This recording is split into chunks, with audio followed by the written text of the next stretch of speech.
Yes. Happy New Year. What the countdown right about now? We just getting into the new year, everyone. In just a few seconds, we shall be heading to the greatest new year, and it's live 2024. Welcome to 2024, right about my fellows all in Africa. Right now, you should be live in 2024, ladies and gentlemen. Thank you so much joining me right about now. It's Mr. Laughter right here with you together, ushering you into the 2024 in a very stylistic manner, I would say. Well, for the 12 in my dodge a maraman makeloni 2024 with massive fireworks and it what my page of kamoke can my unity yeni is gonna be live and it's crazy. Mami rakili wo kor kid mano jibrika what kere in every area that you're in right about now. We're gonna usher you into 2024. I know some countries are not yet in 2024, and it's 2024 right here in Uganda. As we all know, Uganda is the biggest,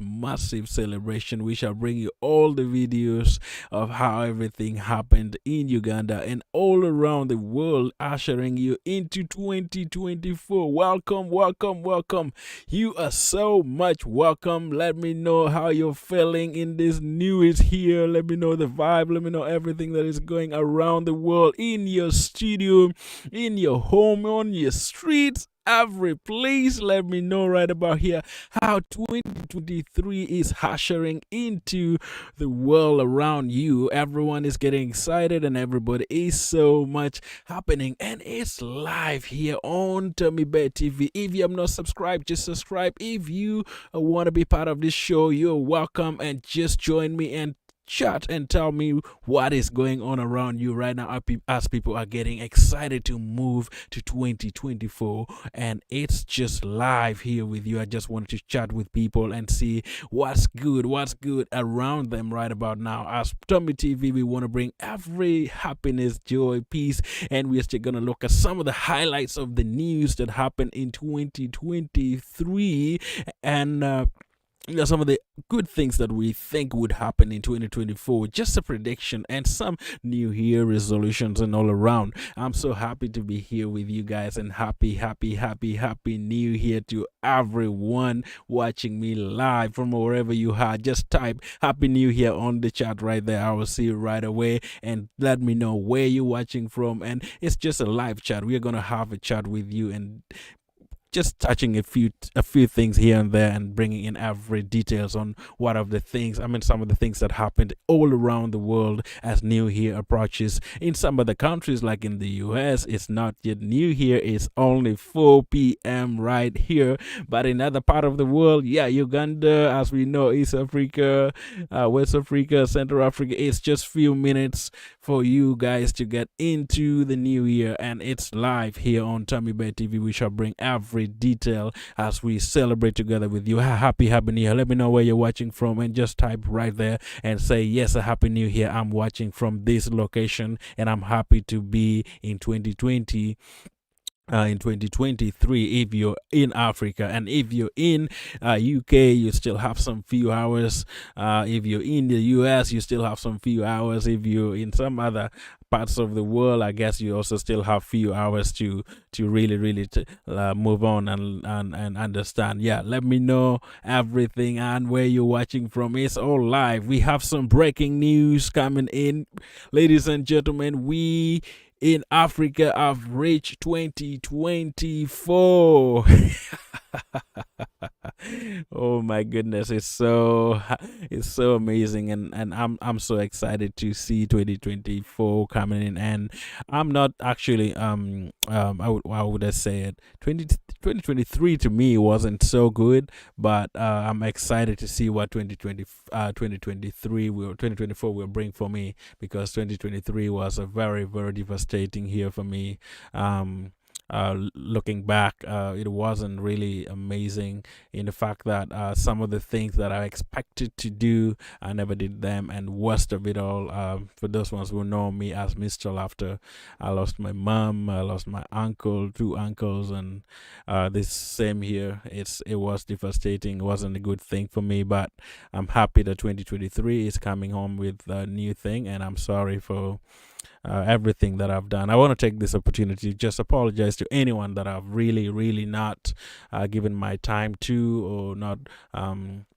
given much of my attention to, or just wronged you in other way, in my words, in my saying, in my acts, in everything that I've done. I just want to take this opportune moment to apologize to anyone that I might have acted inappropriately to them. And yeah, I pray that you forgive me, and I also forgive all those ones who have wronged me, as the Bible always say we should forgive and forget about it, and also move on. So that is my only message for the new year. If I've wronged you in any way, please forgive me. And if you know that you have also wronged me, I have forgiven you in many, in with the deepest point of my heart. I really, really, really appreciate everyone who is part of this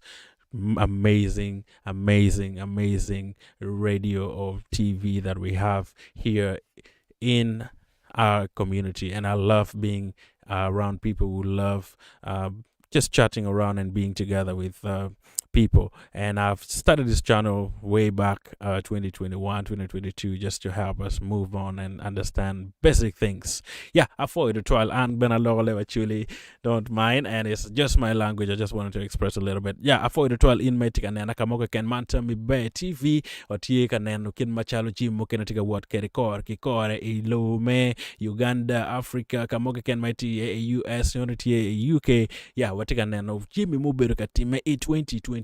for all these years. Mokarni any tinong jo makeneti 2024. So let's see and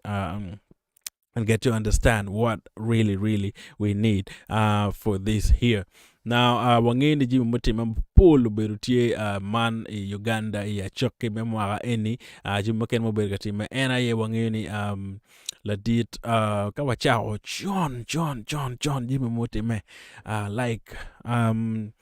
report meditating ma duong maka wa dokor ki kore penir matini po betum after there's some pressing issues ma mete uluto wa nero kor ki kore mober katime Uganda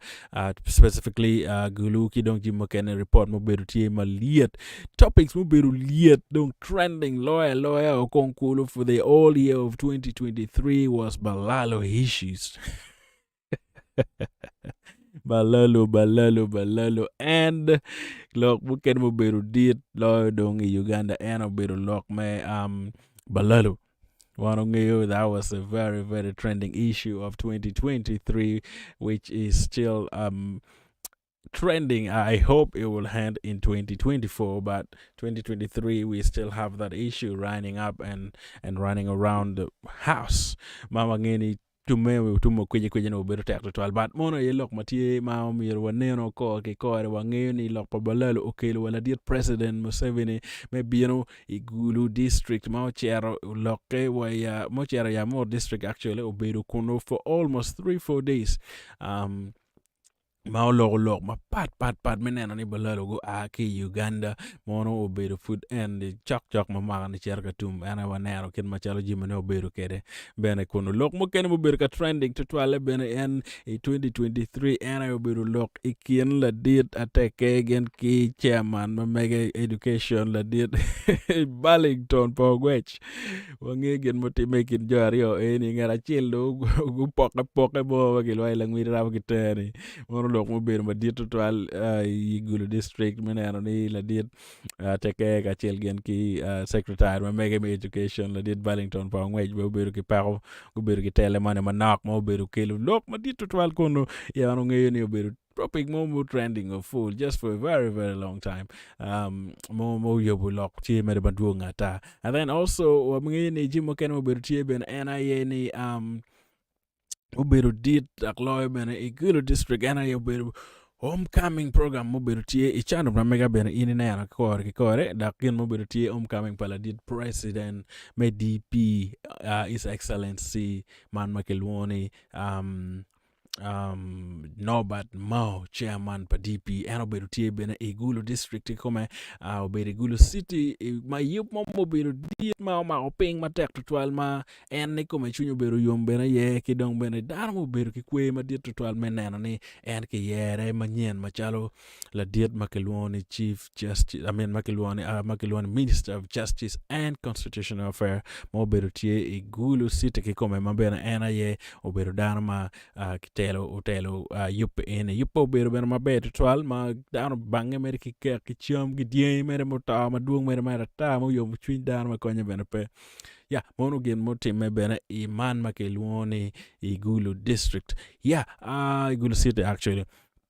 kidong bene lo ang'e mokene mobedo tie mara madit tutwal ma oromo piny wang'e ni kwe me independence obedo tie Igulu city obedo tie Kitgum. And then Kitgum ke como obedo ki la dit president mo chero kuno Indian independence ke como ma obedo maber to al mo lok mabeyo pi actually ma neno ni oluto independence ba ke kwero ben mabeyo to al imwa en mo karo en furini wan fuda donya en ni wili 2024 pe jomo kene put pi abego donyo lo but wan no kene dong wadonyo so watigi yom chuny ka neno Jimmy mo karo 2023 kidong bene we're ushering into it 2024 which is very, very important. Now, look, mukene ben mama no mukene mukar maber to 2023 NIO bidu la lok baladit man makilwoni mafuruti mefudi chabet ene maitumpa mahane la dit window ka chel ki olaro tuno mo beru ti lok maber to algo yob makilwoni rocho pajo kono beru ti maber to almo yobu kachoke mamit makonyo dan mo weko jimi ne beno ber maber to iyo mapat dichu waneno jimi make discussing when okelo lok nyama maduong dong wakor neno kid machalo jimi ne bitum kere yob man me rocho paj mo bero bene kor kikore kidong bere jimi kere ma waneno motim me beno maber to mapat ke rocho pajo ena ye kachoke me wang beno bero tie mo yob lok maduong bata duong merata so just made highlights pa jimi ber katime ilobo me Uganda ke actually in general wangene bene ka member of parliament go kill ki lok maduong makibedo ka lar lok mabejo la diet president bano signing bill mageo lok man me tek ko gi ki lok man me for la cho ne ba eno signing ye wa gin makire en pay mer bene giro pa signing bill ma geo gin makire meti me bene lo ma Uganda kor ki kore meno jimi ma pat mo bedo ka time around Uganda kor ki kore it's all about being connected in 2024 in my food-based drive subscribing oloto wamete mapia idwe me achiel kikume medwe me ario oloto no wan man makilwane i one kikome wa oloto wa in pay subscribing or leguni subscribing oloto wa kwa mete wono kinano Jimmy mano kelo yom chwin in my donye 2023 we welcome you 2024 we welcome you so much and we are so excited to usher you into 2024 and we love you so much for hanging in there and being with this channel. This channel is just a very small channel, but we are trying to move it to the next upgrade. The latest news that we have as well is we are going to have a podcast that we'll be hearing on this channel very soon next Saturday, and I want to let people know and get prepared. It's gonna be massive. We shall be talking of so many good things. The topics that we shall handle would be so communal, and it will bring people together in many ways and bring God's kingdom to your world. And what we're going to discuss in this channel with the podcast, we shall have guests and I will be the host of the channel, and everything would be so much captivating as we get to understand and dive deeper into the world of Christianity and understanding some of the root cause of problems that we have around our community. As we understand things are not moving on well all around some community churches in our world, and we want to bring Christianity, we want to bring Christ into the community through this channel, as we shall bring to you Pastor James and Pastor Nixon Okello. We shall bring them in every Saturday to discuss and bring our pertinent issues and studying the Bible together, and also discussing way forward on how we can bring our community together and understand the Bible deeper and deeper, and bringing the root Christian root, back to its understanding, back to its core values as we understand. So we shall have it all here on this channel. And if you have not subscribed yet, go subscribe, and we shall have this under the podcast, and it will be every Saturday. Stay tuned and just watch this channel, and you will see what will happen. And God will bless you as well, as we will keep this channel intact. We are meanwhile also in this channel, we're still gonna continue bringing you latest political news and religious news, and any single news that we have, all for 2024. We have lots and lots of things lined up for you, and everything would be in your channel, in your presence, if you get intact and stay hooked into this channel, because we want to bring the best of the best channel in Gulu and in northern Uganda, and the best channel that will bring every latest news around the world through this channel, as Mr. Laughter will be your host every single day. All right, so gen mo ken ma ben wa neno ma bedo tie ai gulu NIA lok ma bedo tie ma tek to twal e lok me apa. We don't want to forget this. Ben lok me apa ro bedo lok mo ma tek mo ma wa neno dan ma pul uta yok ma pa ma ro bedo kine do ma bungwen na bor gi kenyo jimo bedo ma tek to twal mo time e amor district ano bedo lok me pa ma wa neno dan mo kene ki nego gi ma ki tinyo gi ki jimo ma pul ki tinyo gi ki bora bene la dit gil baro lanya wano ngeyo ken machelo eno yille kere meneno ni dan ma ki nego gi ne olo togo bedo tie dak go nyeke choki man makiluoni gangi pen joma ken makinero ki ya pa oluto kinero yo me kwanyo gi mekelo gi bene igangi mono gen motime i 2023 mo bedo marach twal bad watika wacho bye ki 2023 mado cher mo bo gom ke wayne wang or wang achod wayne ngo wang chute ma twalo kama bo adada mape wa miro neno ne konkula so wa mira don ken macha 2024 bino ni wanen lotela wa waket wang wai kom gi wa gonen ni jimi mo ken mo katime i 2023 don wa bayo chen wa po be mete kulu wa chill we hangi kon ka cheti ka winya mabe marani comment ma migi ngo mo ber mabe twal i 2023 ma nero no tum mabe be na twal mo winya mabe but in kore ngo mo ken mo time ma initamo ni waromo tich kwere iniro matine nyo waromo tich kede e kare ni i 2024 mado katima nyen pe in madong itie e Uganda pe in makene mafudi tie lo mo ken no jo mo ken pe okaro 2023 football 2023 so afford the trial in kachela chel meteki winyu wa meteki ber kachel kitami be TV wabikili wulok to juma pat malobo kiet machalo 2024 tika war kere mono ubero wie pa jim ubero katema wi jim mo kana tema madon igi achule ma jim mo kene ma wabikelo ki kor ka nendong chama no tima bed twal ki down di chubenano ni jimi matime i area mamigi bena no tumo mabed twal pera tekni oluto kache in inano tami be tibe following i subscribing we oluto amete wona nyim menano ken mano jim mo ken war kede ana fo we want to twal me be ka chel kura pe jo di chubena mago be tie go subscribing i channel man wadwa ko foch botfu wono mete ki twal me be ka chel da ko mete ki dire mete mo jimi di chu la ka chel kwetwa pen wan po betenyo wona ta kulo wa ka chel wa be du ka chel dak jibe mo bete mo ne ka chel le bi konyo achuli wa miero neno ken machal wa twer konyo kere chuli kore bena ki kore pen pera tek jimo kene mo ber ka time i lobo me achuli ngiyo ni obedo ki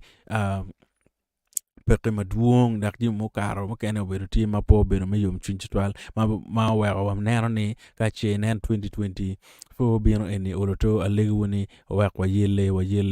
wa bedo ki kar di chume neno ni jim mo ber ka time do i 2024 ni po be jim marach da ko be jim mabe pe wan di chu wan fo de twal won jomo kene mabe wa marwa da ko mete ki ber ka chel kwetwa wa legu ni oloto o met bena ki ber kwetwa e kar man wek ka che wa mete ki 2024 wabikelo jimi mabeyo botu mapewa we tenyo kit gi moke ken wa kama mano wan potwer oye da ko be we ko jimi mo ken ma womero ngene kor ki kore be bedo tie botu da ki moke ken ma iri mero marwate ki Tami be TV oloto amera wechu kama leng ni oloto oye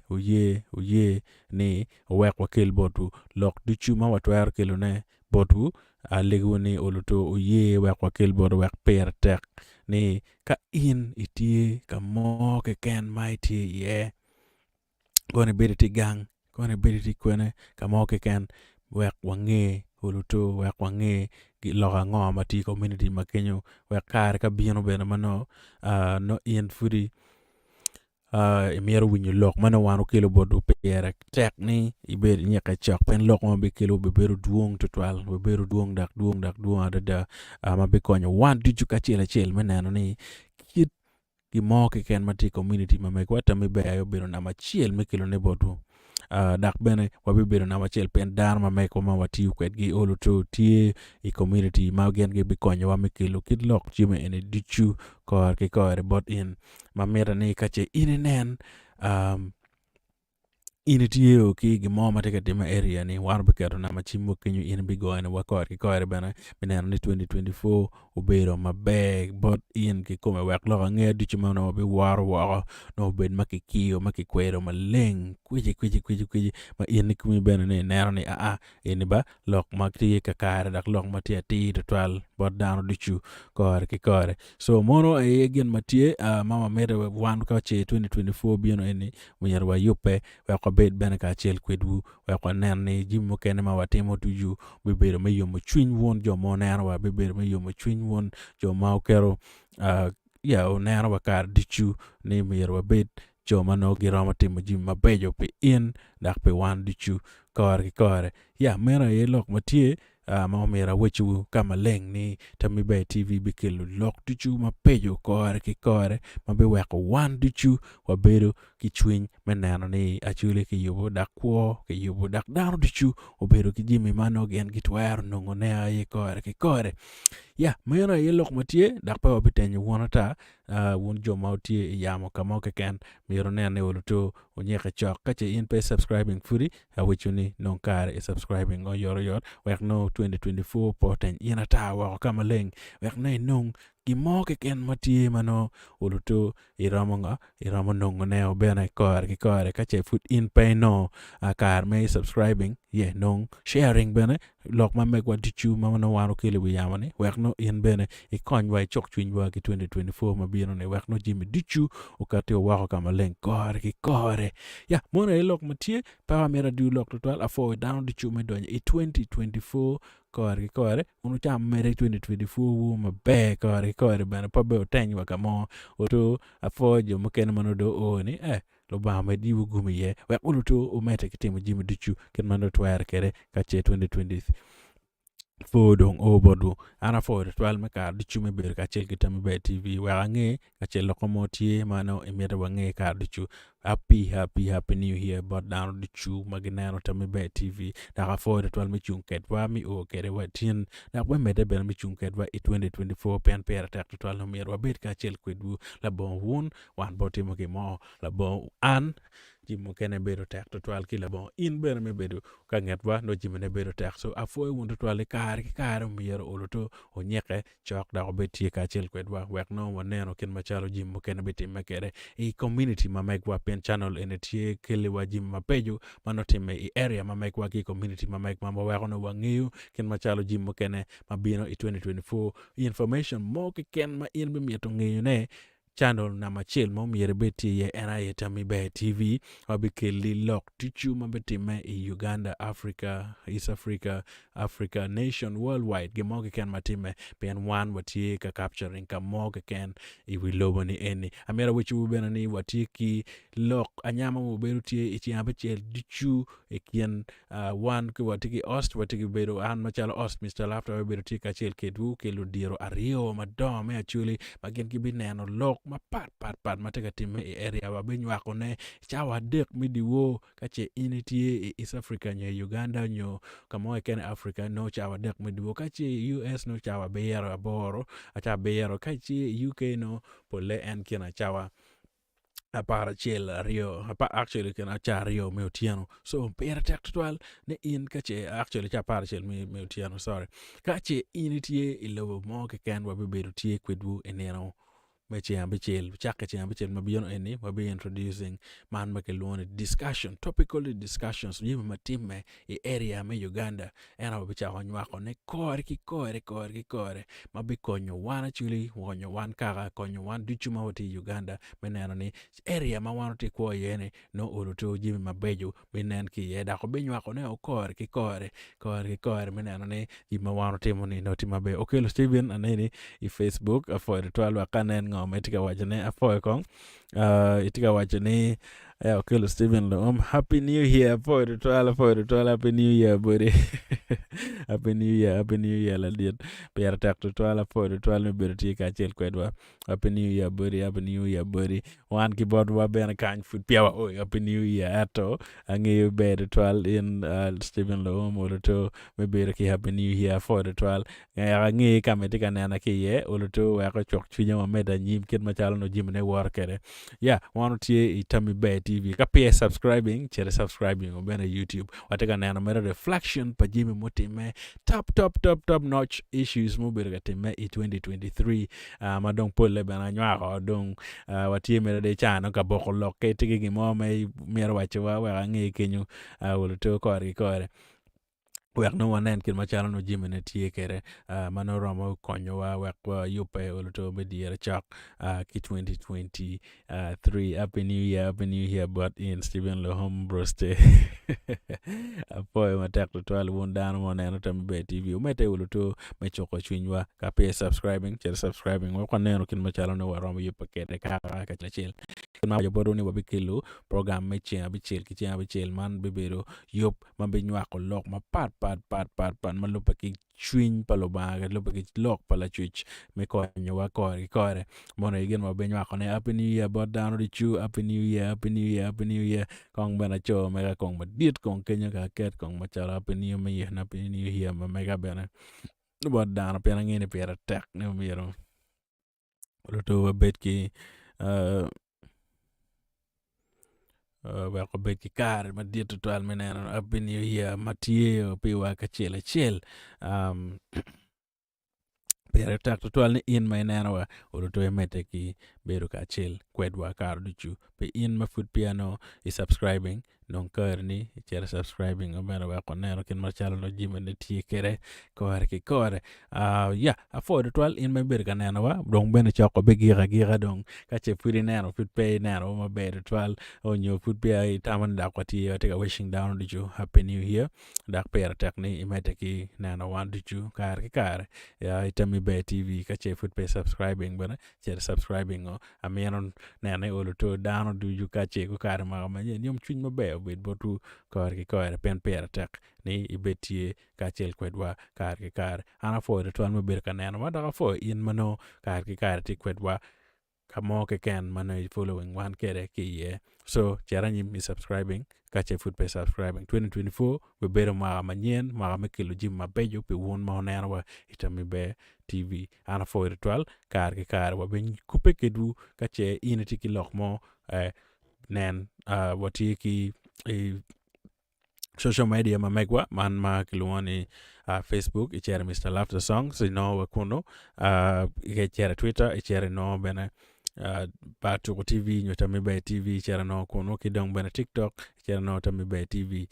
mono kama ina twa no waye icho mbiri message kuno che wano no email la bene tie kenya ma che yene mero lokomotie yomotie biachar motie wachiro wana nyim wakamete ki 2023 nyo 2024 madong wadonya yene olotobe konyo wandichu kore meneno ni kache gimo ke kantie area ma migi mete che wano nge kupe kwedwa kore chiwa beneno ken mano jimo kene bitum kere pe karman en manak mabadong kere meneno ken macharo ma manyen kade kere wabikilo jimi mapol ima manyen ma mier bera tera pe nyeka kama bo pen pol kare jimi duchu ma wabikilo ne bikonyo wan duchu dak beweko wan wabedo mabe tetwal ilok mo ke ken mano bedo katime ikwo mamekwa wan machalo acholi wan machalo kaka acholi wabikelo lok dichu marwate ki kaka imaraman en mado chake otinne kumbiri nong happy new year badano dichu kachel afford twal won mete ki jimma tika timne knian mada chen warwate afford twal subscribe kache food base subscribing wabiberu live dare ichi ambichel manyen man article topic mabejo ko arki ko but video biber kamete maneno ken machalo ni ya chake kere biber maduong mere ata afford twal o mete ki bir kachel ki Tami Bear TV. One love and happy new year to everybody. Thank you so much.